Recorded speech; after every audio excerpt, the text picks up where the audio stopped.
ramai yang tidak sedar sebenarnya bajet Azmin, bajet yang dikemukakan oleh Kerajaan Negeri Selangor ni adalah bajet defisit bernilai 900 juta ringgit. Bila kita lihat secara keseluruhan bajet yang disampaikan, ada satu kenyataan kecil yang menunjukkan bajet ini bajet defisit. Sebab di peringkat awal tu dia bundle pemasaran yang baik, memberikan packaging yang baik terhadap bajet ini. Tapi bila kita lihat sebenarnya bajet ini bajet defisit juga. Maknanya dia bukanlah satu bajet yang berimbang. Bukan sejumlah pendapatan digunakan untuk tujuan perbelanjaan, tetapi dengan sejumlah pendapatan yang kecil dan juga dengan lebihan perbelanjaan yang lebih 900 juta ringgit. Daripada bajet mereka yang keseluruhannya hampir 4 bilion. Dan banyak juga perkara-perkara sebenarnya yang tidak dizahirkan secara jelas dan secara nyata.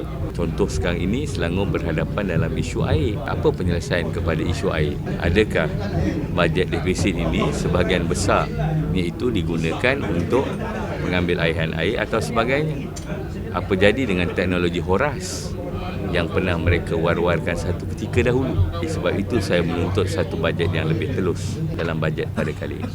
Pada saya, Azmin cuba menyampaikan bajet yang cukup mengelirukan.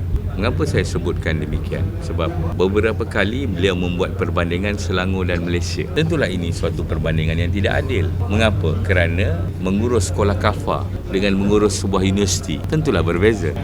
Kalau kita cek, kita semak bajet kita cukup banyak kan, berapa bilion.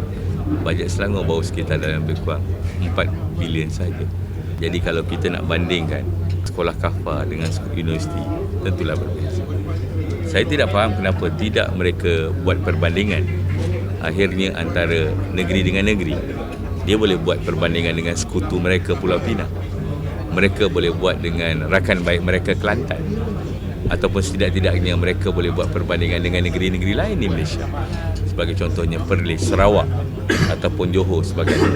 Tapi dia ambil pilihan untuk buat perbandingan dengan Malaysia. Ini tentunya sesuatu yang mengejutkan.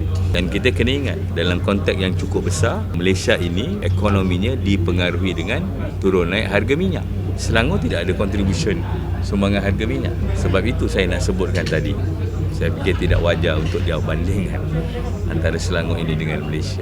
Walaupun kita menyumbang 22%, pada saya memang sesuatu yang tidak wajar.